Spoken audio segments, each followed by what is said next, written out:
Brace yourselves. Winter is coming. Not sure what you want as a gift for the holidays? Well, our good buddies over at Manscaped will help you out with the ultimate gift, and they're here to change men's grooming game completely. You can get 20% off and free worldwide shipping if you use code Tougie at manscaped.com.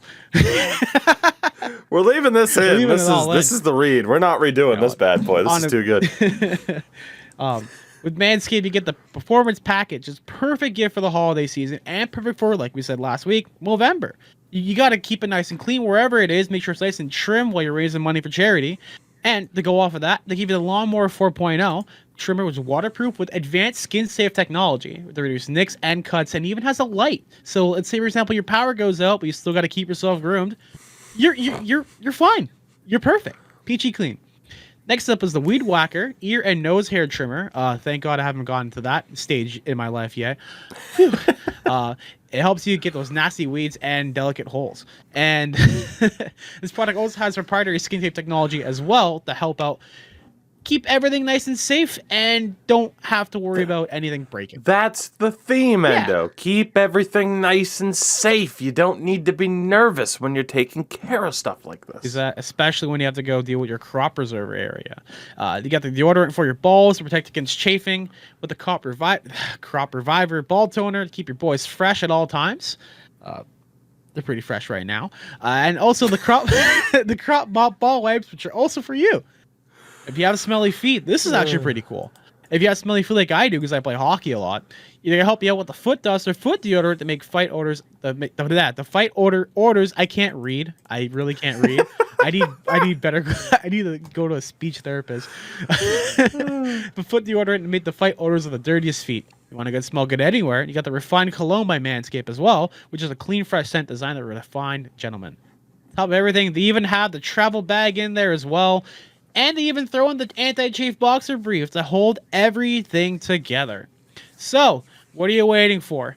Go over to manscaped.com, use promo code Tougie, get 20% off and free worldwide shipping. Manscaped, your balls will thank you. And we're going to thank you, and we're going to thank Manscaped for helping support the podcast. As you may have heard at the end of the last show, it's that time of year again. The Franchise Hockey Manager Series has returned for the 2021-2022 season with plenty of new additions to the deepest, most authentic hockey strategy gaming experience that you can find. Choose one of a dozen leagues, or one of dozens, if anything. It's not just a dozen, it's dozens of leagues around the world. Select a team to guide to glory, including a chance at the ultimate prize, because FHM, of course, is licensed by the NHL, allowing you to take the reins of your favorite franchise to capture the Stanley Cup, take control of a national team, and try for international supremacy. Choose a historical game where you can begin in any year in NHL history dating back to 1917. That's crazy. Or if you'd like, you can make your own custom league as well. However you choose to play, you have control of your team and can oversee finances, select strategies, hire your staff, make trades, sign free agents, and draft the newest generation of stars as you try to build a championship team and then make it into a dynasty. All new for FHM 8. New financial options, new on-ice decisions. Release the Kraken, everybody. You can draft your own version of the Seattle Kraken or enter the league with their real-life lineup. There's more in-game feedback that can directly alter players' attributes and future tactics. There's a new rumor mill feature that is also out there as well. Revamped scouting reports, proper youth systems for European teams as well, which is a big thing for me. Adjustable trade difficulties, and a whole lot more. Head over to ootpdevelopments.com and use code Tougie24FHM at checkout for 10% off your order. That's code Tougie24FHM8 at ootpdevelopments.com for 10% off. And with that, hello, everybody, and welcome to the latest episode of the Tougie Steak Podcast. I am, of course, the namesake of this series, Gigantic Ego 24 himself, alongside one Mr. Endo Mills. We're bringing it back to the early days of October, as unfortunately, Sin is under the weather. It's that time of year, and I can't help but think this is going to happen a couple times throughout the winter. But Endo is here. Endo, I'm dreading it. I'm dreading it. it's at the point where I look out the window in the morning and everything's completely frosted over, and it's like, oh God, we're almost in the middle of November now. It is winter. It's cold season, potentially flu season, and it's going to be a disaster. But aside from me sharing my fears of the fact that it's almost the end of the year already, how are you doing on this fine Thursday? I'm doing good. I've had a very boring day. Streamed a little bit. If you follow me on Twitter, I did post a few rants that I had about current state of NHL and content creation in general. Moral of the story is, if you're a small guy and you're looking to branch out, do it now, because it's going to be a lot harder for you to do it when you're bigger of a channel. And yeah, just some small advice from another small streamer. I couldn't hold that. I tried to fight it off. I could just feel it's like, oh God, the water went down the wrong way. Can I hold off this cough? I want to talk. Nope. Nope. That's where we're at today, everybody. It's going to be that type of show. All I heard on my Although end one of was these like a I was like, oh boy. One of these days on the show, we'll I don't know. We'll have to get into like the minutia of Twitch and what it's like from, I guess, really all of our perspectives as people that do stream on Twitch, right? Because, I think we can all provide kind of that unique perspective where, for me, it's like, okay, I started on YouTube and then went to Twitch, so Twitch was completely different for me. Sin did the same thing, and I love him. That's why he's a co-host on the show, but he and I both know, like, okay, we did different things and had different consistency levels, so now it's almost like he's given it another go on Twitch and navigating the waters again, and your experience has kind of just been like, hey, I'm doing this. Yeah. I don't really have, like, the YouTube following to bank on, so I think it's interesting. I mean, again, no one's journey on YouTube or Twitch is the same, that's for sure. That said, everybody, again, without Sin being here, and with some of the really lack of topics that we have, Endo and I are going to get right into it. No viewer questions today. We'll save those for when Sin is back, mainly because, it was, I don't know, it was an interesting week as it is. But two quick things to note before we kind of jump straight into the day by day of what's gone on over the past few days. First and foremost, the Columbus Blue Jackets are going to retire Rick Nash's number 61. He'll be the first player in team history to have his number retired. He is still the team's all-time leader in goals and points. I could sit here for the next 2 hours and talk about my love of Rick Nash. This is awesome. And it's, again, March 5th is when his number's being retired in a game against the Boston Bruins. So I don't know, man. I'm really happy for Rick Nash. I mean, he's one of those guys too where, I mean, he was close, right? He was close to, to winning a cup once upon a time with the New York Rangers. Came to the Bruins kind of at the end, had injuries kind of derail him, but for how good he was in Columbus for such a long time, it's a shame, obviously, right, that at the time the Blue Jackets had such little success and they were still really trying to figure things out, but here's this superstar, and he almost wasn't treated like a superstar. He was treated like a dangerous threat, but I don't feel like got the respect he deserved when he was at his peak, because he was just so ridiculously good. Yeah, I think like now that you look back at his career and everything he's done for Columbus, I think he played for Boston for a little bit too, right? Yeah, it says right here. His last seasons were with Boston, and with the which is weird, very weird. But it was a dream come true. Like, that was one of the things for me. Sorry to cut you off, but it's like growing up, like, oh, who did I like? Jerome McGinley. He ended up on the Bruins. Who did I like? Rick Nash. He ended up on the Bruins at the end of his career. Like, there was just really weird times for the Bruins in the mid 2010s with that. Yeah, they were a dynamo for sure. They were definitely going for it, and still are now. Hats off to the organization, because they've been class acts with on the ice and off the ice activities. As I was saying before, what exactly was I saying? I think I lost track. I'll come back to it later. Fair enough. This is already one of my favorite shows. Yeah, I was gonna say, are they gonna retire Nasher's name on the banner as well, just on the bottom? If Nash is not there to help raise the banner, then are they really doing it right for the Blue Jackets? That's the real question. I think it's really funny that they just met like during the recent draft. Like Nash has been using like he's been using the namesake for like how long, and they just finally met. Yeah. I mean, interesting timing on that for sure. And I mean, it's a horrible segue, but in terms of interesting timing as well, Nathan McKinnon announced as being out for 3 weeks with a lower body injury. The Avs haven't played over the past couple of days, so there was no real way to kind of fit this into a natural flow of conversation. But it's been a little bit rough for the Avalanche in terms of injuries in the early stages of this season. And you look at the Avs right now in terms of points percentage in that Central Division, it's not good. It's not good. I mean, you have St. Louis, Minnesota, and Winnipeg all with, St. Louis and Minnesota are all over, God, let's just run it down. St. Louis at a .773, which is gross. Minnesota's at a .75, which means, again, they're taking, points 3 out of 4 times. The Jets, though, looking good. Even Nashville, though, has an above 500 point percentage so far, which is kind of the point of what I wanted to get to there, because Colorado's at a .45. So, like Colorado, 3 games at hand on Nashville, but how much ground are they going to be able to make up? Basically, I could see Colorado, as you get towards game 40 and beyond, they might have to make up a little bit of ground. I'm sure they'll be able to do it.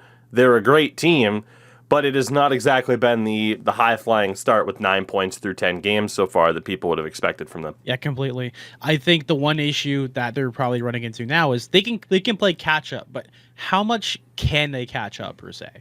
They have so many players out right now. Makar, Nichushkin, Francouz as well, and then Matthews out as well. I forgot that Francouz was on the LTIR, so that's even longer. Yeah. And he's had injury troubles too, exactly. And McKinnon's out, and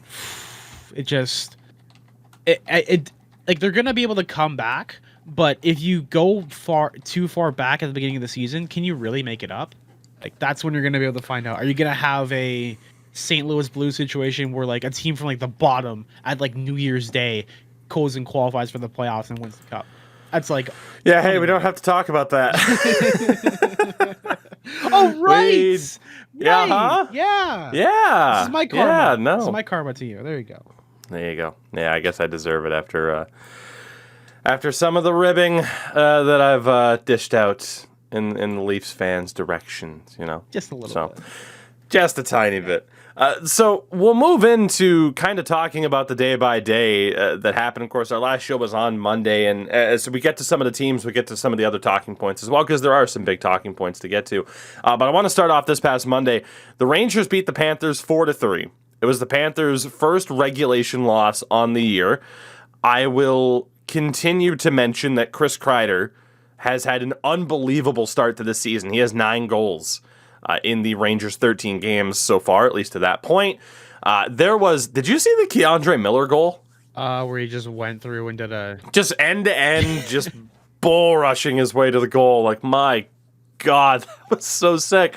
And it kind of brings me, again, I said as much on Twitter this morning that I was thinking more about the Connor McDavid goal in the aftermath of our conversation on the last show. It really is just that I have such high expectations for Connor McDavid, because there have been some great goals this year that I've had, I guess, more like visceral reactions to. Yeah. The Marner goal against Vegas, which I'll continue to point out. This goal was unreal. There's another goal as well coming up that we'll talk about soon.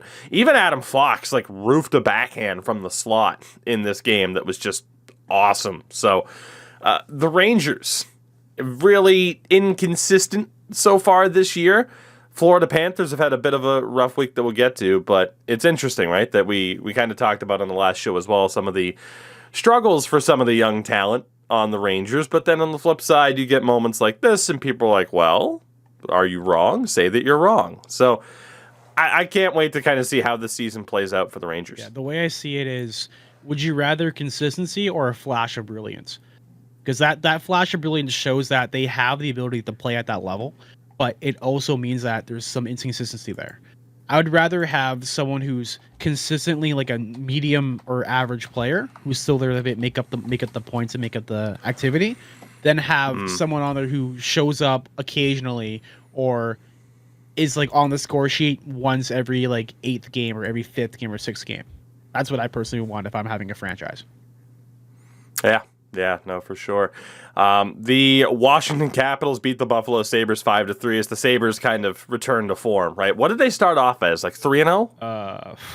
They had I think it was 3-0. I'm going to check right now. And I mean, now they're at 5-5-2, which is still respectable for Buffalo. We've talked about that on the show as well. You know, the idea of like, okay, here are these, really bad teams from last season.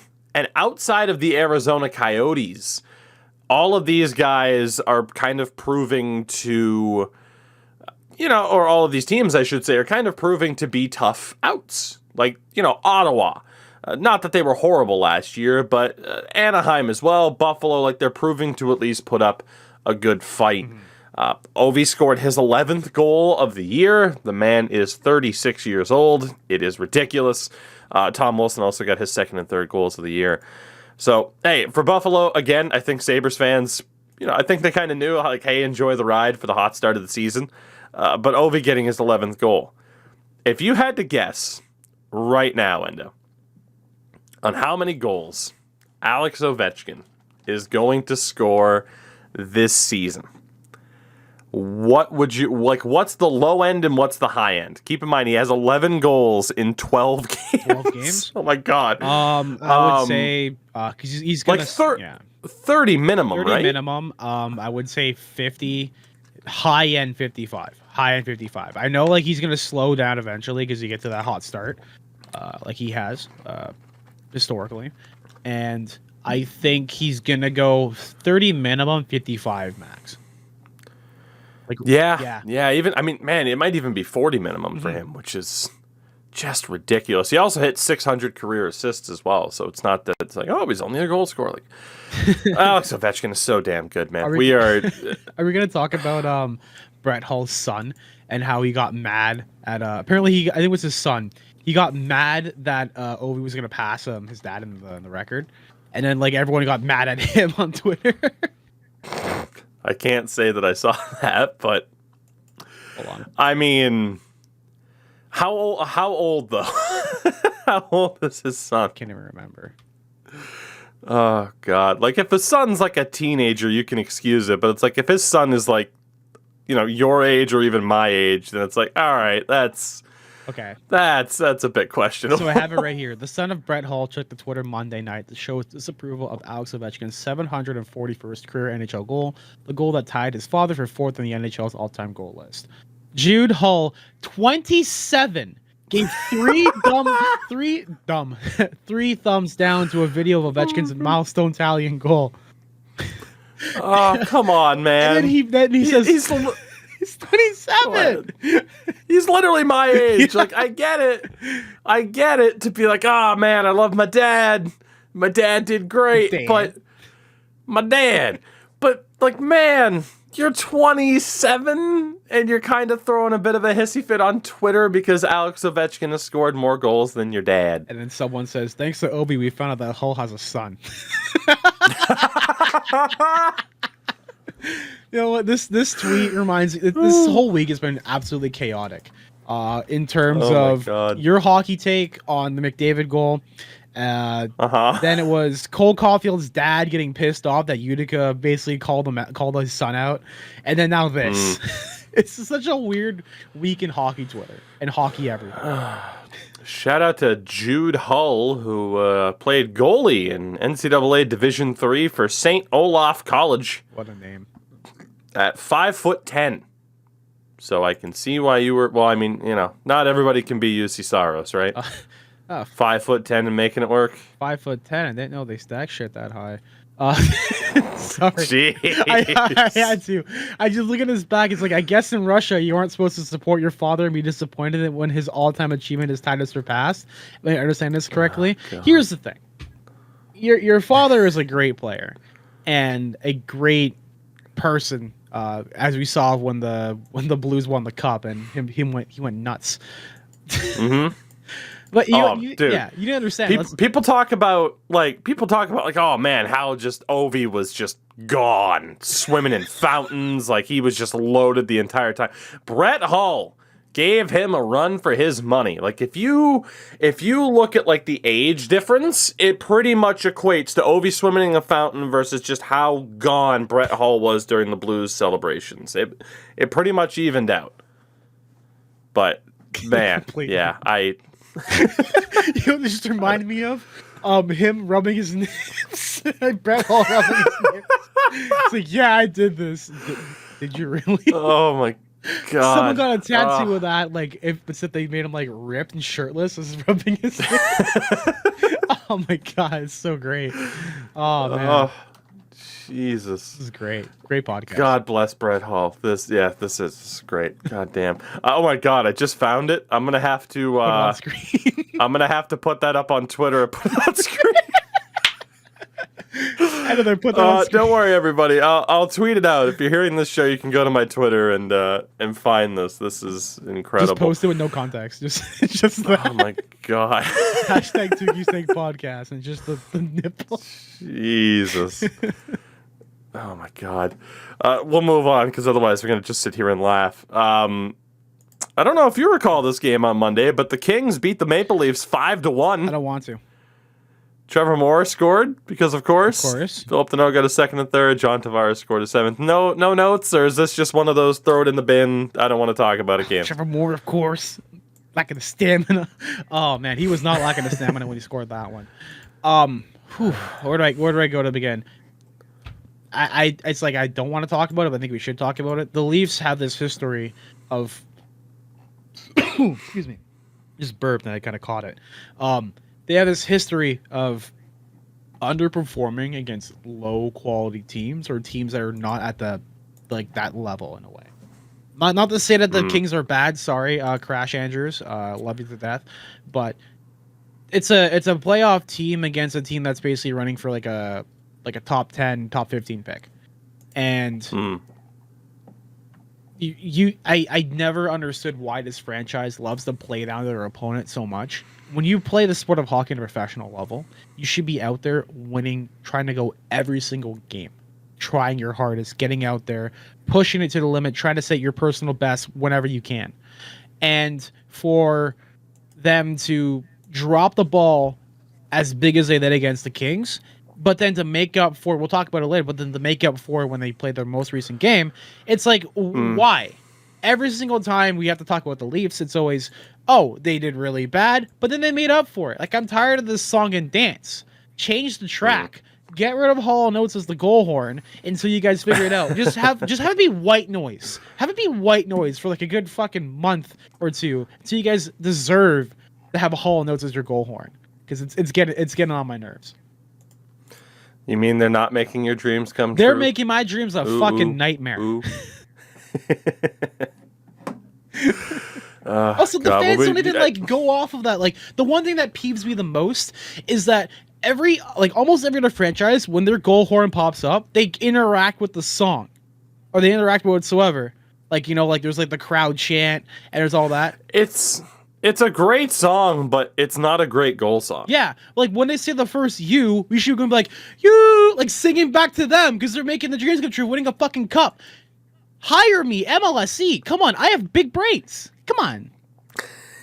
I yell about shit on Twitter. I have big brains. I mean, I think I think it goes along the lines with what people, criticize, those in attendance at Leaf games being the more wealthy, subdued crowd. So, people up in the top section might be chanting, but that's not where the microphones are. Yeah, sadly. So, oh, God. Tuesday, the Boston Bruins beat the Ottawa Senators 3-2. Shout out to Zach Sanford and Nikita Zaitsev, who both scored. Hey! Oh, my God. Recently benched but brought back and scores a goal. Nikita Zaitsev for the Senators. My God. Nicky Z. Marchand and Bergeron each scored their fifth of the year. Derek Forbort has 2 goals and sucks everywhere else so far. Dude, I don't know if you saw anything from this game. Physical and chippy as hell. Yeah. Charlie McAvoy nearly had a murder charge on his record. because he sent the worst suicide pass of all time to Trent Frederick, who got absolutely murdered by Josh Brown. I gotta see this right now.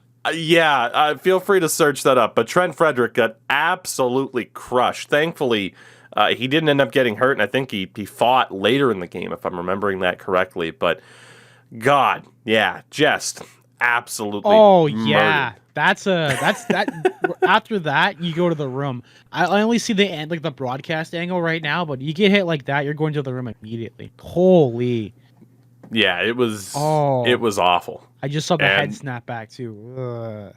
He ended up finishing the game, so I guess he was okay. But you never know with players where it's like, yeah, I'm okay. Like I said, I think he fought after that. I hope it was before, but I think it was after. Trent Frederick is a madman. He's a force to be reckoned with. The update with the Ottawa Senators, though, after this, is they already had a COVID outbreak prior to this game. They now have 8 players who are in COVID protocol right now for the Ottawa Senators. 8. It was the most recent tally. And apparently the word was with a lot of them, like, they're not asymptomatic. Like, there are players experiencing symptoms. It's a real bad situation over there at the moment. I mean, you're including guys like, I think it was Alex Formenton, who's the most recent name on that list, and he's the guy that actually fought Trent Frederick in that game. So I don't know what the hell is going on with the Sens. Hopefully, though, everyone ends up being all right, because, again, as much as people don't want to necessarily hear it or talk about it, we all know that this is still very much a thing and a continued possibility as, life tries to return to some sense of normalcy, right? So hopefully everything's good with the Sens. But yeah, 8 players apparently was the most recent count for guys in COVID protocol. It's outrageous. Yeah, it's that makes me more concerned about Ontario and how our coverage for COVID is going, because I know they recently just announced that high frequency areas, or whatever the proper term is, they are limiting the opening up, like the reopening phase. They're pausing it for like a good 3 weeks just to make sure everything's fine. And I think that's the best thing to do. You have flu season coming around, a lot of negative false positives going around too as well. People are freaking out, and my heart goes out to the Sens who have to deal with that, because it's not fun, especially if you're symptomatic. Whew, have a bucket. Yeah, I mean, you don't really know how it might affect some players and their ability to come back as well once they get the cleared call there. We already, I think, mentioned the... did we mention the Kings already? I mean, we're going to mention... Yeah, we did mention the Kings, and we're going to mention them again because they beat the Leafs. They also beat the Habs 3-2 in overtime on Tuesday, pushing the Habs to 3-10-1 on the season, which is shocking. Shout out to the Habs who play Calgary tonight as well, and we'll see how that goes for them. But I don't know how many people would have had Montreal as the second worst team in the league, only above the Arizona Coyotes as we approach, the 15th game of the season. Like, they're worse than Chicago on points percentage, which is, I mean, there's a lot to talk about there. In terms of the game, for the Kings, kind of surprising numbers, like Alexi Afalo, 5 goals, Kempe, 6th, and that was the overtime winner in the game. I don't know if you saw this highlight as well, but Jake Evans for the Habs did score an awesome goal. I mean, he walked his way. Granted, it's by Tobias Bjornfot, still a younger defender. I think he's 20 in the league, but Jake Evans had a phenomenal goal for his second of the year. And this was a physical game too, man. There were a couple of highlight reel goals, like Romanov absolutely destroyed Rasmus Kapari in the third period, and then somehow, just this headline of Dustin Brown hits Nick Suzuki in overtime. How the hell did Dustin Brown find Nick Suzuki in open space? Yeah. I'm not saying Dustin Brown is the slowest skater in the world, but he's 35, 36 years old and somehow finds space or the timing to just light up Suzuki, I think, as he tried to cross the blue line or was in the neutral zone. That headline, I had to watch the play. I'm like, how Dustin Brown, overtime, 3-on-3, how does that work? The one bit of good news for the Habs, obviously, and I think we kind of referenced this in the last show, but Carey Price is returning to the Habs. We don't yet know when he's going to play. He did release a statement essentially mentioning the mental health struggles that he had, as well as the substance abuse issues that he was undergoing as well. And obviously we hear, like, there was no point in speculating, oh, what's wrong with the guy? It's like, hey, it's one of those things where, whatever he's going through, you hope he, ends up on the other side better for taking this decision to focus on him. And if he wants to talk about it in the future, he will. And as a result, he has. And I mean, again, for as much as I've, kind of joked, of course, about Carey Price being a Bruins fan, as much as I've joked about Carey Price, it's never been anything overly personal, of course. Like, it's just been essentially for the memes, as dumb as that sounds. But I am very, very happy to see that he is working his way back with the team, that he is doing much, much better, because it's one of those things, Endo, where, hey, talk about hockey culture. It's, oh, you're going to take time away? You're not allowed to take time away. You might lose your spot and all this shit, and you're weak for taking time away. It's just another step, of course, in getting further away from that absolute nonsense. Yeah. There's not much to say. I'm glad that Carey seems to be doing better, and hopefully his return isn't, like we said before, isn't forced out of anything or any tuition of having the team be in a spot and then him having feel like he has to come back out of the program to help clean up a mess as well, because that could also do another thing is mental health as well. I'm glad that he was able to get the support that he has, because I'm pretty sure all of hockey was around him, helping him, support him, and making sure that he knew that he had the support and the care to go through what he had to do to come back. And I want to say I don't think he's in any rush to come back. I wouldn't want to if I was in his shoes. I wouldn't want to rush anything to come back. When I would feel 100%, I would come back, and I hope it goes that way and everything goes smoothly for him. Absolutely. Now, on the more humorous side of things with the Habs, at least that's how I view it. And what I can only call helicopter dad Paul Caulfield. It's a bit of an older story at this point, but the Utica Comets of the AHL put out a tweet basically saying in the middle of a game, wow, Cole Caulfield, he looks invisible out there for the Laval Rockets. And of course, Caulfield would end up being on the score sheet not that long afterwards. The AHL reprimanded the team, saying, oh, it's in poor taste, don't do that. And a lot of people are like, oh, come on, that's low-hanging fruit. What are you doing? Yeah. Be better. Which I don't necessarily disagree. But Cole himself said he didn't really give it any thought. He saw it and he's like, whatever. But Paul Caulfield, his father, has essentially taken it to a new level by being like, the team bullied my son. It's a tweet. Like I said, I view this in two ways. It's a really dumb tweet. It's just too easy, and it's not even a good chirp. But on the flip side, if your son is saying, I don't view it as a big deal and I just let it go, what is the point of Paul Caulfield pulling a Paul Marner and essentially making it a bigger deal than what it is? I don't know. Some people might view it as, it's just a dad defending his kid, which probably, but I don't know. Just the headline of tweet bullied my son. It's just funny to me. I'm sorry, but it is. It's nothing against Cole Caulfield. It's not defending the dumb tweet, but they bullied my son on Twitter with a horrible tweet. I don't know, man. It just didn't line up for me. So I want to comment on this. Is a lot of players nowadays in junior and everything, they go through sensitivity training for dealing with social media and press and all that. So when they see stuff like this, a lot of them are just like, yeah, whatever, it's filth, it's garbage.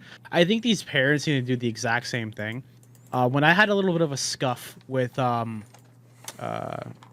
it was a league that was going on in the NHL community that was basically like a scam. It was like, oh, pay $50 now for the promise of having a tournament in the future. And then they went after my personal information and my Instagram account. I said, you know what, whatever, I'm not going to interact with it. My mother found out about that stuff and started replying to the messages on the Instagram account. And I'm like, Mom, you don't need to pay this any mind. And she's like, well, I got to defend my honor, my son. I'm like, I understand that, but there's some things that are just you give it no mind, you let them run their mouth and whatever because it's not worth it at the same time. You could either look at something that happens or someone says something to be online or just ignore it because you're not going to please everybody. You're going to say some things, you're going to do certain things that don't please everybody, and if you hold that to your grave, you're going to live a miserable life. And if you just see it and go, oh, let it go, or find humor in something, then to you, and you can probably enjoy it and not have to worry about that and can move on a little bit better.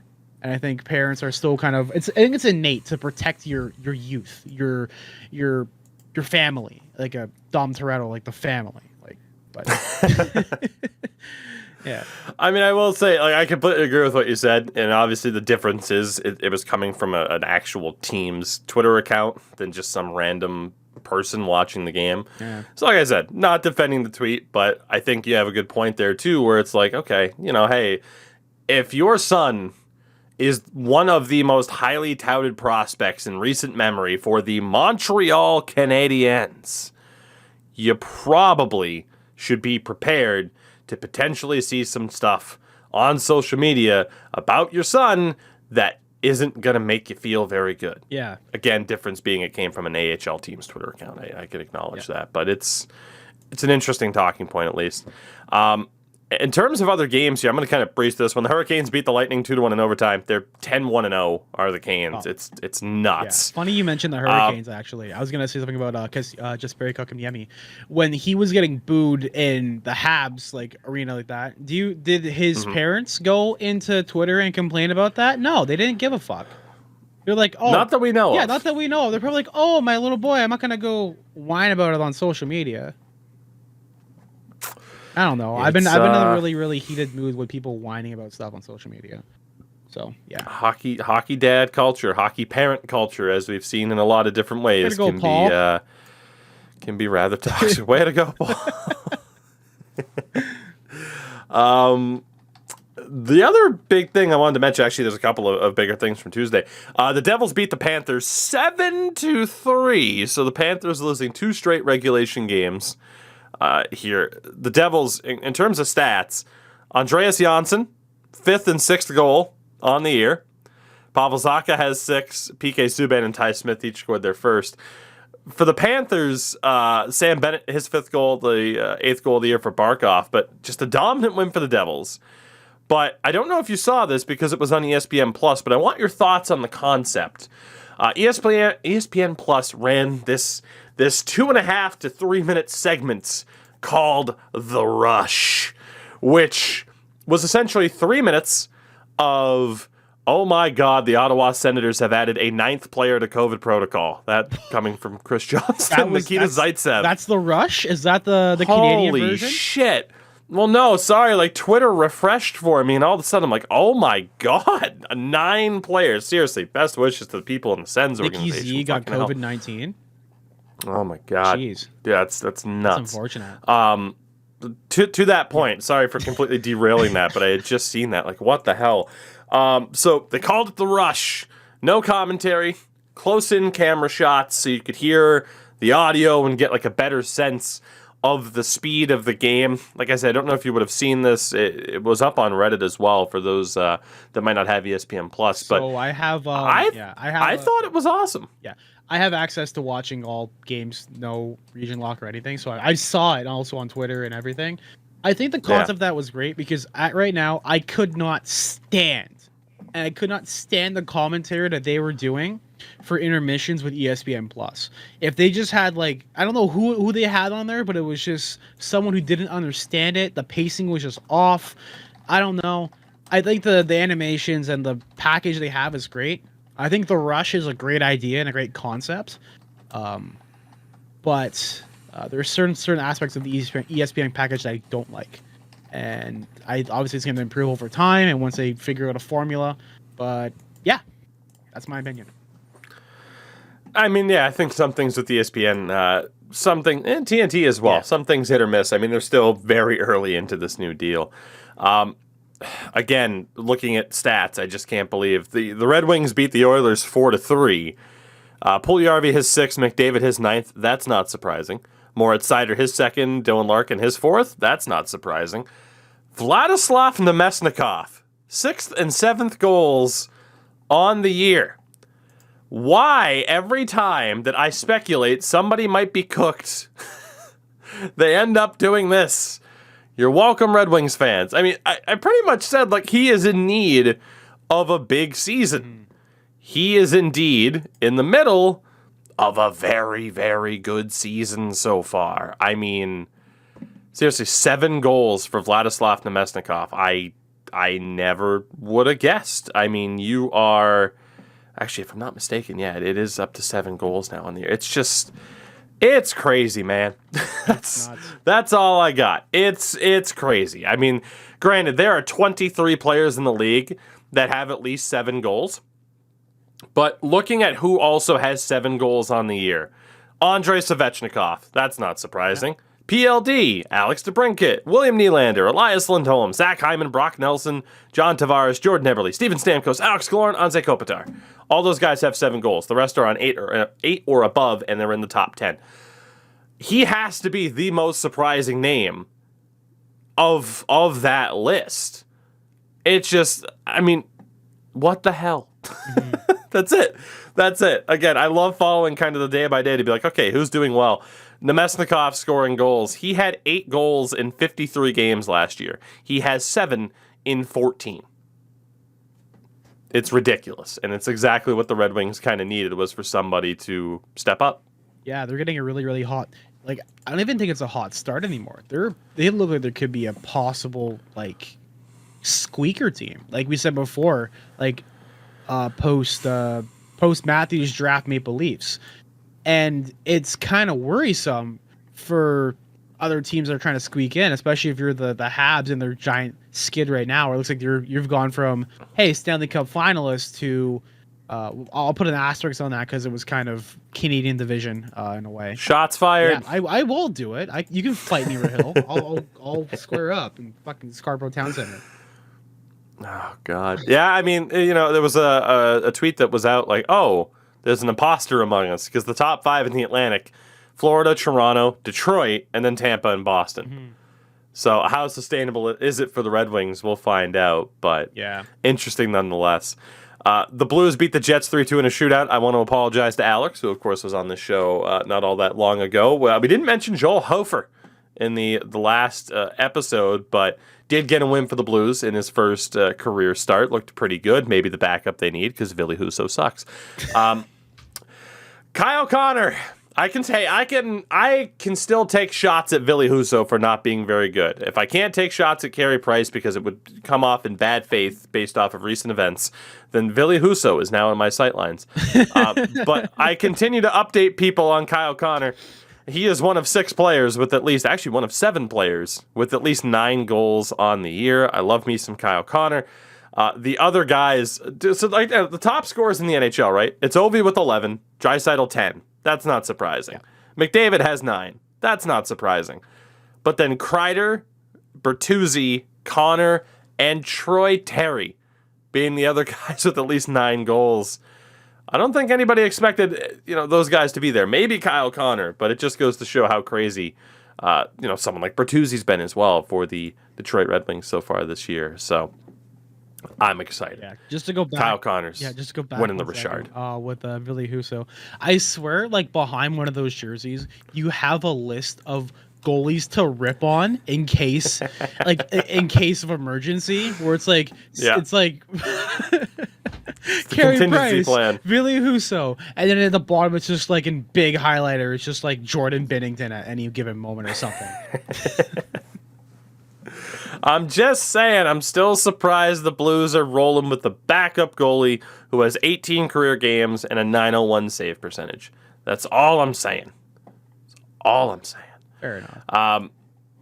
So the Blues ended up beating the Jets. The Chicago Blackhawks beat the Pittsburgh Penguins 3-2 in a shootout. Seth Jones, first goal of the year, $9.5 million for Seth Jones, starting next year.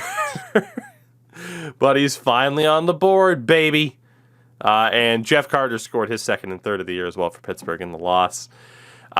I would have loved to have had Sid's opinion on this. The Sharks beat the Flames 4-1. Former Leaf Barabanov, his first goal of the year. Congrats. I always have to mention former Leafs.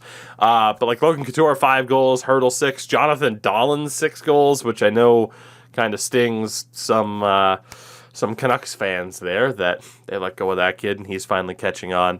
Andrew Mangiapane has 8 goals as well for Calgary.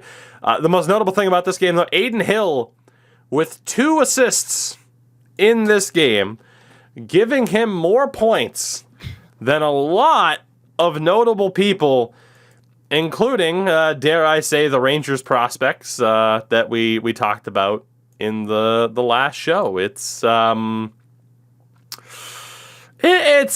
interesting. It's interesting. But Aiden Hill with 2 assists in that particular game, which is hilarious to me, at the very least. Maybe not to everybody. It's hilarious to me, Endo. I think it's funny. I'm actually looking at the stats right now for when the last time that a goalie had not just 1 assist, but like 2 assists, and he almost had a 3rd assist on the empty netter, and that is ridiculous for Aiden Hill. That's a goalie's dream right there to get a point out there, and I think it's really funny that some goalies like back in the day would outscore teammates, and I feel like we're getting. Some goalies are still getting back to that like kind of era, if that makes any sense. Mm-hmm. Yeah, it's really weird when you look at the metrics and all that. So I had to sit here and look at some of the more interesting names in which Aiden Hill has more points than Calle Jarnkrok. He's got more points than Calle Jarnkrok out in Seattle. He has more points than Capo Caco on the season. Pat Maroon. He's got more points than Eric Holla on the Bruins, which doesn't make me laugh. What happened to Yoel Armia? 1 point in 14 games. Damn. For the playoff hero there. Yeah, it's ridiculous how many people have had that slow of a start. But yeah, Aiden Hill with 2 assists. And then we get to this game as well, which there's a lot to talk about because we kind of tacked on, I'd say, the biggest talking point from the week into this particular game to bring it up at a more appropriate time. But the Anaheim Ducks beat the Vancouver Canucks 3-2 in overtime, and Canucks fans are already punching the air in just pure anger, and perhaps rightfully so. Troy Terry scored his 9th of the year for the OT winner because he's ungodly. JT Miller scored his 6th of the year. Pettersson his 3rd, so Pettersson's waking up. But officiating was the name of the game. Particularly horrible officiating was the name of the game with this particular game, Endo. There was the Yaroslav Halak tripping penalty. Oh, yeah, I saw that. For extending his leg. In fairness, you look in the moment, it did look like he got a piece of Getzlaf's skate. He did not, and Getzlaf ended up toe-picking, and it drew a call. Obviously, the call itself was wrong. There was no contact. But the idea of, a goalie kicks his leg, like basically, where do you fall on that side of the argument, I guess, as someone who plays goalie himself? Goaltenders and tripping calls, if a goalie's kicking his leg out to make a save, but his leg's outside of the crease, like, how do you feel about goaltenders getting tripping calls if they're trying to make a save? If they're trying to make a save, I feel like, obviously, like, context and situation matters. I watched the play over. I think that's not a call. I don't think that's a call at all. Stuff where it's kind of murky water is if the puck's nowhere near the play and the goalie tries to trip the guy or like deliberately or tries to hide it, then that's definitely a call. But I think when you went over to make the save and just kind of stay in position, I don't think that should have been a call at all. Yeah, no, I don't disagree. I think maybe, if you start talking about goalies using the stick to poke check and they miss and there's a trip there, I think there's more of an argument there, but it's definitely more of an interesting kind of debate, but definitely the wrong call in that instance. And then there was the awful line change for the Ducks in OT, where they had about 6 players on the ice for what was supposed to be 3-on-3. Went uncalled, and the Ducks win it. So Canucks fans, not happy. I'd say rightfully so. Officiating being what it is, did they get jobbed in that particular game? I think you could say that. But is anybody surprised at such poor officiating? I would say hopefully not, because this is the standard. Yeah, that's the National Hockey League right now. The refs right now are not the greatest, and it seems like they're in postseason form where it's just anything goes, and to a certain extent. Yeah. So that brings us into the more interesting kind of talking point here surrounding the Anaheim Ducks, and it brings us to Bob Murray. So Emily Kaplan mentioned this on Twitter. The NHL sent a memo after Blackhawks case and basically told teams, if you know of any abuse, you must report it. Sounds like that led to some in the Ducks organization to question Bob Murray's behavior. Some allegations may be years old, but people feel more empowered to speak up now. So thank you, Kyle Beach, Rick Westhead, Katie Strang, and others for, again, if you want to see the immediate aftermath and the ripple effect that the Blackhawks and Kyle Beach story is having, this is an example of that. So Bob Murray was originally placed on administrative leave. Frank Saravalli mentioned this. Ducks GM Bob Murray placed on leave for, quote, mental warfare, verbal abuse. The next day, he then resigned as Ducks GM after an investigation into professional conduct. And it has been stated that he will be entering a program for alcohol abuse after holding his job since 2008. Now, this was mentioned here by the Ducks. First and foremost, we apologize on behalf of the organization to anyone affected by the misconduct from Bob. Ducks owners Henry and Susan, I think it's Samueli, said in a statement, we expect every member of our organization to be treated with respect and will not stand for abuse of any kind. While we do not condone his conduct, we fully support his efforts to improve his physical and mental health by asking for help. Jeff Solomon will be their interim GM. So, first things first. I agree completely with what they mentioned, the owners of the Ducks, that is. I completely agree with what they mentioned in their statement, right? You could question how much was known. I think there was a tweet out there, and I don't want to say for sure. I'm pretty sure I know who it was from, but I don't want to say for sure in case I am wrong on this. But essentially stating that, boy, there doesn't seem to be a lack of surprise that this happened. So you could potentially question how much of Bob Murray's prior actions were known. But at the very least, you know, if we're not going down that route and you look at just what the ownership stated here, we don't condone his conduct, but we support his efforts to improve. I mean, that's kind of how I feel about the situation. You know, any form of alcohol abuse or whatever it is, it was alcohol abuse, it doesn't excuse his actions. But on the flip side, it's, hey, at least own up to your actions, which he appears to be doing and the Ducks appear to be doing. But at the same side, I'm not going to say, and I hope you don't get well. Like, obviously, hopefully he's able to figure this out and get himself back on the right track. But again, it doesn't let him off the hook for anything that he may have done. Yeah, I completely agree. I feel like he does. I feel like he should get the help that he deserves. I'm glad that he was open to getting it done, I guess, after being put on leave. Hopefully it was by his own choice. It says it right here as I read for it. Contributing, putting a life with better family and friends. Okay, then it was on his own behalf of getting his life back together. I still think it's unfortunate that we had to have a situation happen in the NHL to make this stuff happen, and how it couldn't have been brought up on its own. Because right now, it just seems like the NHL is just trying to do damage control and clean house as much as they can to make themselves look better for advertisers and for anyone else. Because I know there's probably some advertisers who are pulling out, and that's honestly deserved, because some of the stuff that the NHL has done in terms of handling everything has not been the greatest. And I know Bettman's job is basically, I would assume his job is on the line, considering how he treated everything and how he said certain things as of late, certain decisions that we might get into later, and how it's been piss poor, in my opinion. Yeah, and I mean, he kind of mentioned his statement there. He did say, "I want to apologize to anyone adversely affected by my behavior. I vow to make changes with my life, starting by enrolling in a treatment program. Then thanks ownership and such. As I step away from the Ducks, I will focus my attention on where it should be, improving my life for the betterment of my family and friends." So we'll see what happens here. I mean, obviously, in terms of anything that was thrown out there in regards to accusations or any actions that he might have partaken in, opinions can certainly worsen, in his direction. We don't know for sure the full scope of what he, of his actions and what he potentially did.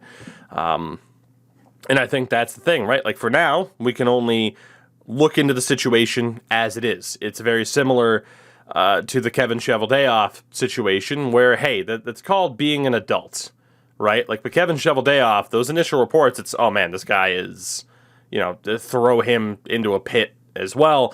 But then you get more information on the story, and it's like, you have two options. You can sit there and double down because it's the popular thing to do, or you can sit there and say, hey, you know what? Yeah, we didn't have a full read on the situation. Let's reassess our opinions here. So it'll be the same thing here with Bob Murray. For now, it's, hey, hopefully, whoever he negatively affected is doing okay. It looks like this is the right move to get him the hell out of there anyway, and hopefully he is able, to kind of get his life back on track. I mean, if losing a job that you've had for over a decade isn't enough of a wake-up call to show that, you need to change some things, buddy, then yeah, it's interesting. And I mean, Endo, like, we've seen it too, in regards to other things as well. Like, obviously, like I mentioned Kyle Beach and how things are kind of playing out, and that whole situation too is still playing out, right? Like, I mean, it was debatable as to whether or not it was even worth bringing up. But for example, I know a lot of people mentioned, like, oh, are you going to mention, because we mentioned in the last show the mother of John Doe too in that interview with Rick Westhead. In regards to the idea, or like the headline that was out there of like, oh, Blackhawks won't provide support, for that particular victim, John Doe 2. Obviously, the issue there is if they did that, that would be an admission of guilt, and any lawsuits that are currently out there would be fucked on their behalf. So that's obviously why, like, it's a horrible headline. But with a lot of these situations, there's still so much too that has to play out. So obviously, different situations, but in terms of, hey, as this information comes out, like I said, it's, you take the information as you get it, and I don't really necessarily believe in doubling down unless, people are calling out my accurate take on a Conor McDavid goal. Yeah, I just want to say one thing. There was an update yesterday that it was not the Blackhawks, the NHL will not cover costs of counseling and therapy for him and his family. Which I presume is in relation to there are lawsuits ongoing, yeah. Right? So, I mean, if the NHL does it, then how does that affect the Blackhawks lawsuit? So I'm not kind of surprised. I wouldn't be surprised to see things kind of change. Yeah. In that regard, but for now, it's just another bad headline that they kind of have to wear. So, yep. Yeah, we'll move on. Again, there are some of those more negative topics that, hey, we'll continue to talk about. They're hockey topics. It's, hey, as nice as it would be, of course, to just be like, hey, positivity all the time. That is not the world that we live in. The Vegas Golden Knights beat the Seattle Kraken 4-2. Riley Smith, third and fourth goal of the year, so he's heating up a little bit. Jordan Eberle scored his 7th. Again, glad I bought that Eberle jersey. But there's two stories kind of out of this game that I think are worth talking about. First of all, for the Golden Knights, Jack Eichel is going to have his artificial disc replacement surgery this Friday in Colorado. He'll be in Denver for 3 weeks, and then we'll spend the majority of rehab time in Vegas. According to Greg Wyshynski, 3 months is still kind of the time frame that they're looking at. So obviously you factor in, okay, 3 months from now, what are we looking at? Does it work out to where, maybe they make a move at the deadline to make sure that they're, cap compliant? Or is it still for their best interests to just be like, all right, Jack, they're going to hold you out until the playoffs? Maybe depends on their situation in the standings at that point in time, because Vegas isn't exactly off to a flying start either. I mean, again, 7-6-0 on the year, but I'm going to be intrigued Because if there's anything we know about Vegas, it's that you cannot predict what they are going to do 3 months from now. That is just not a thing you can do. Yeah, I've nicknamed them the Vegas High Rollers because they just love to roll the dice and just guess on stuff. This is definitely one of the biggest risks already in franchise history. However, like that may seem to be like, oh, it's like the franchise has been around for like 4 or 5 years now, but this is a really big move with everything you've given up to get Jack Eichel, and if that surgery does not go well, yeah, fingers crossed everything goes well and he stays perfectly fine.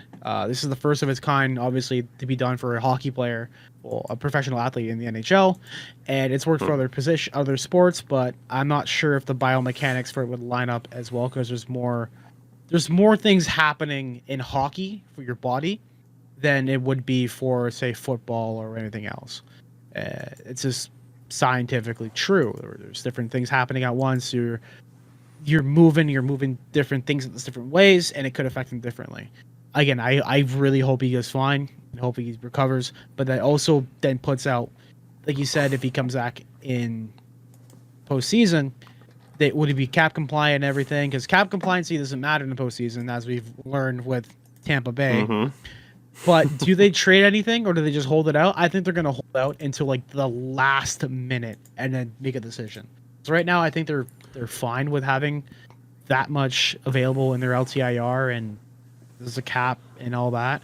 Because if you bring back Eichel and you bring everybody else, who's going to go? And then other teams are going to know you're in a cap situation. So they're not going to be, oh, yeah, we'll help you out real quick. No, you better fork over some more picks. And you don't really have a lot of picks left. So you're going to have to give up a lot more than what you bargained for, basically. So from talking about team number 31 to talking about team number 32, the Seattle Kraken and their goaltending. They were looked at as a team that was, built from the back out. Solid defense, solid goaltending. And you could say it's an overall issue with the team in terms of maybe their overall team defense. But at the very least, we know in plain numbers, the goaltending has been outrageously bad. Yeah. 2 games, or at least 2 appearances for Joey Daccord. .855 save percentage. 2 games for Chris Driedger, who just came back from injury. .833 save percentage. And that means Grubauer has played their other 10 games, and he has an .886. It is still relatively early in this season.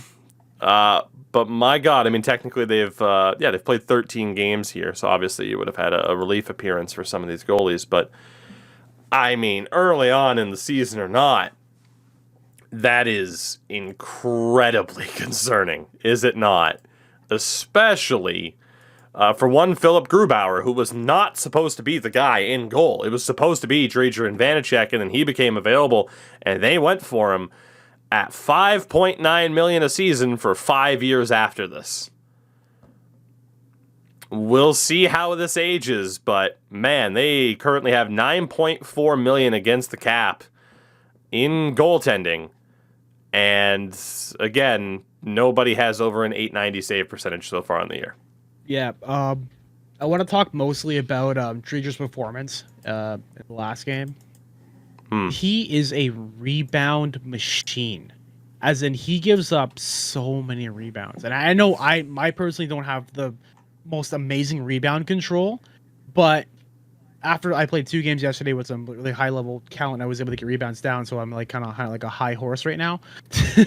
But I don't know what it was. Just nothing went right for him. There were a few good shots that went in, good, like accurate shooting from the Golden Knights, but it just seemed like whenever the Golden Knights had a chance and were able to execute, it was just completely clockwork for them. Then obviously them getting a bunch of power play time did not help as well. And I think Chris Driedger needs to work on rebound skills, because a lot of those stuff, it's like the second, third chance, but at the same time, is those second, third chances on you or is it on your defense? That's the real question. That's been a debate for goaltenders and for defense as well. Where if you can stop 1 or 2 pucks, the third one is supposed to be your D-man. So as much as people want to blame the goaltender, I also say it's a unit. Those three that are back there, they're supposed to be a team and a tandem, and they work with one each other. And when they're out of sync and they're out of loop, it's disaster for everybody. So we'll see moving forward. Then, I mean, again, a lot of pressure on Seattle, a lot of questions surrounding that team. Ron Ferentz's approach, obviously. I mean, they've been heavily scrutinized for as long as they've existed as a team, essentially. So I don't know. We'll see how it goes for them. And quickly, we'll move into Wednesday's games. The Leafs beat the Flyers 3-0. The bounce back that Endo talked about, a shutout for Jack Campbell. Nylander with 2 goals, now up to 7 on the year. Endo, any thoughts about the bounce back? Thank you. But I also want to say stop. My heart can only take so much, and I'm pretty sure we just I don't want to say just win, because every team, the whole point of it is just win, unless you're like Arizona, where it's lose. Oh, we'll talk about them in a minute. To end the show, we'll talk about them. Yeah, I don't know. I'm just kind of tired of lackluster performance against teams that don't deserve the win. But then they earn the win by basically outplaying a team that should be basically like a playoff contender. And I'm getting to the point where I'm just, whenever a Leaf game comes on and against a lower opponent, I'm willing to bet on the other team. I'm willing to bet on the other guys, not my boys in blue. Fair enough. The Preds beat the Stars 4-2. Shocking goal totals for me, at least. Ryan Johansson and Tanner Jeannot, who is in the rookie race, they each have 5. Matt Duchene has 6 goals. We'll continue to cover the Matt Duchene resurgence, because he's been ridiculous so far this year for Nashville. For Dallas, I mean, they're 4-6-2 on the year, and I think what kind of sums up their struggles is that someone like Rupe Hintz has 1 goal. He scored his first goal of the year in their 12th game. We kind of talked about, like, oh yeah, hey, recently in the past week, like Jamie Benn's finally figuring things out. Ryan Suter got his first goal for the team. So it's been a rough go for Dallas. But it does bring us to kind of the main event of this episode. The Minnesota Wild beat the Arizona Coyotes 5-2.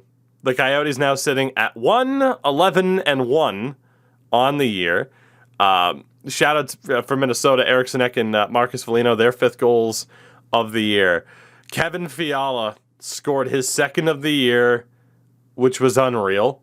Hold on. Again, the McDavid goal, expectations are so high, but the unbelievable hand-eye coordination of Fiala, just crazy. That's a backhand. Crazy goal. Backhand batter right there. Switch hitter. It's just crazy. It's crazy. Like, that's the only way I can explain it. And then, obviously, like, this was more of an indictment on the Arizona defense. Like, Kirill Kaprizov scored his 3rd of the year. I don't know if you saw this goal. It was literally just he and Zuccarello behind the goal line in each of the corners, just passing the puck back and forth, completely undefended, and then Kaprizov just drives to the short side and scores. I believe that just was horrific defense, dude. Yeah, so I believe they were on a 5-on-3 at the time, as well as another goaltending aspect. So there's a position in goaltending called the RVH, which is reverse vertical horizontal, where it's your pads like this is like horizontal and one's up like that. You're on the post over on your left side.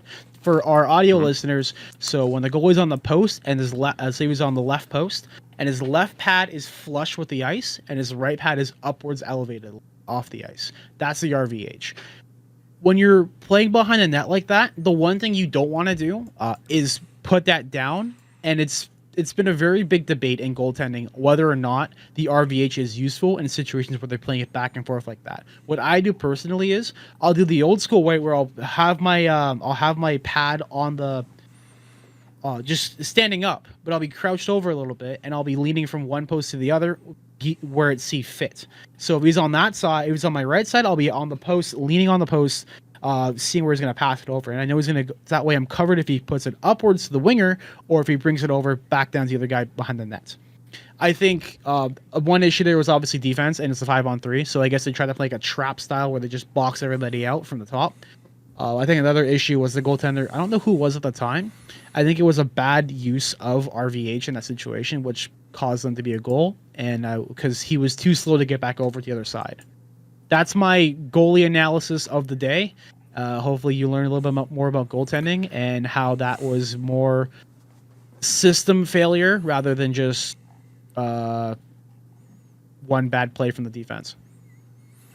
Fair enough. I like it. We have Sin's impressions and we have Endo's goaltending takes. There you go. For Arizona, Shane Gostisbehere scored his second of the year. The Coyotes have scored 19 goals, and Gostisbehere has been involved in 11 of them. He has 11 points in 13 games. Again, they got him for absolutely nothing from Philadelphia, which I still don't really understand the Flyers' logic there of get rid of Ghost, bring in Risto. I don't get it. I just don't. It's like they made up their mind that this is Shane Gostisbehere's level, and it's like you undervalued him by a lot, from my outside perspective at least. But to end today's show, we have this headline.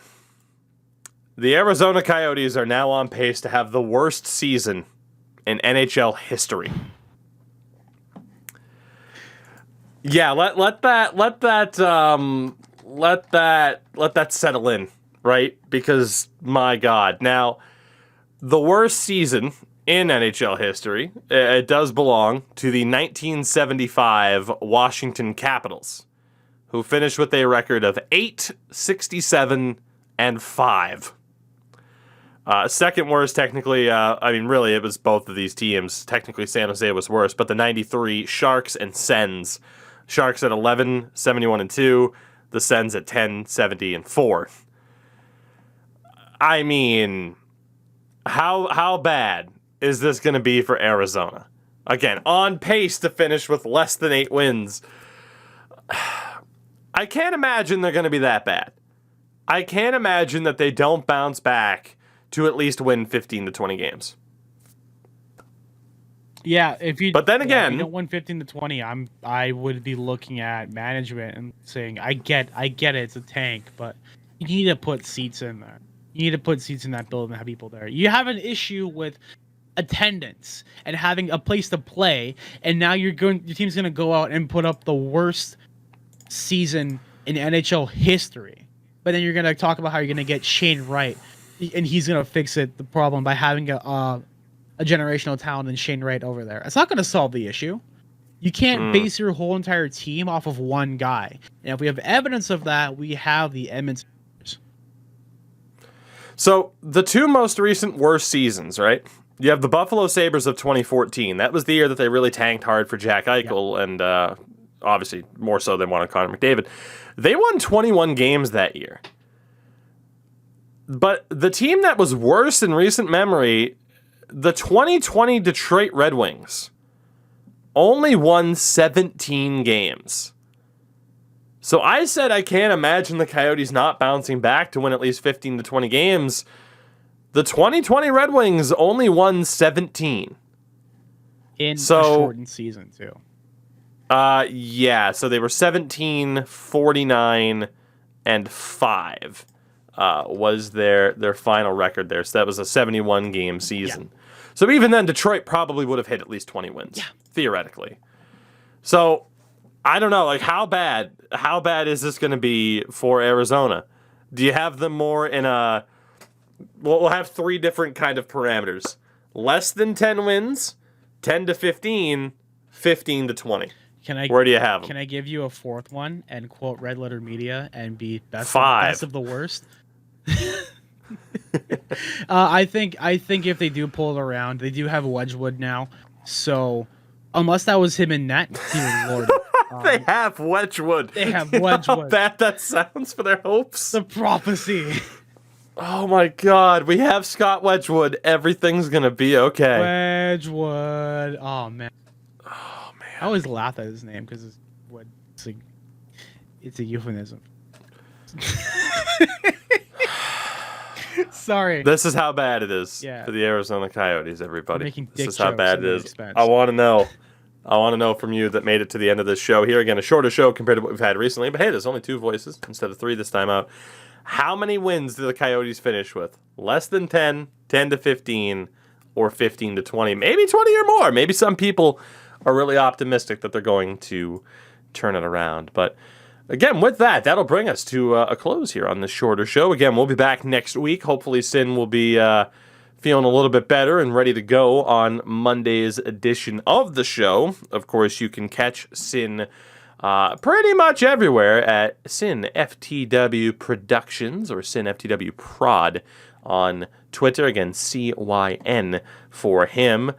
Endo, have you prepared? Have you prepared for plugging your own personal stuff? Let's hear it. I want to hear the Endo the Endo delivery of all deliveries here. Tell the people where they can find you. You can find me on Twitch, YouTube, Twitter, at Endo Mills. You can also find my merch. I just uploaded a brand new shirt that says "I like things." Endo Mills, Twitch streamer.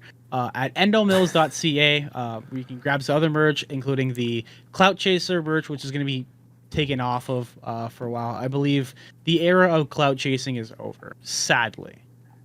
Yeah, so you can find me there at endomills on all my socials and endomills.ca for some pretty sweet merch. There you go. And of course, I am everywhere at Tougie24, Twitter, Twitch, wherever. Big thank you to Manscaped, of course. Again, code Tougie at checkout there. 20% off your order, free worldwide shipping. And again, check out Franchise Hockey Manager 8 on PC, ootpdevelopments.com. Tougie24, FHM8, your discount code there for 10% off. A great game that I highly recommend you all check out. We'll be back Monday. We hope to see you then. Goodbye, everybody. Bye.